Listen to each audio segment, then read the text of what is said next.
তোমাদেরকে আজকে আমি কোঞ্চা দিয়ে অনেক সুন্দর একটি কাঁকড়া বানানো শেখাবো। তার জন্য আমার সাথেই থাকো। একটি কোঞ্চা নিয়ে মাঝখান বরাবর কাটা কেটে হবে। কাটা হয়ে গেলে এখন যে সাইডে অংশটুকু রয়েছে এটাকে খুব সুন্দর করে কাটতে হবে, যাতে চাকু দিয়ে নিজের হাত না কাটে। হাত কাটলে কিন্তু তোমার বিপদ তুমি ডেকে আনবে। এখানে আবার কাটা হয়ে গেছে, তার জন্য লাগবে আরেকটি ছোট্ট টুকরো। ছোট্ট টুকরোটাকে আমি খুব সুন্দর করে কেটে নিয়েছি।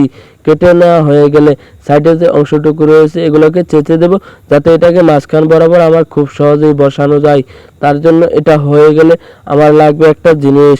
তার জন্য আমার কি করতে হবে, লাগবে একটা সুতলি। আমার কাছে সুতলি নেই, একটি কাগজ দিয়ে দড়ি বানিয়ে নেব।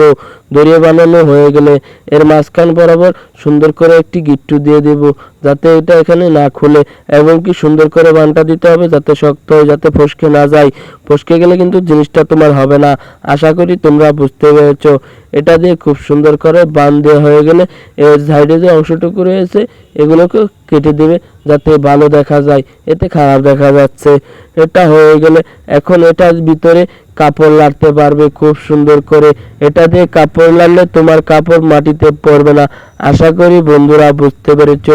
এই ভিডিওটা কিরকম লাগলো কমেন্ট বক্সে বলে দেবে, আর চ্যানেলটাকে সাবস্ক্রাইব করে দেবে।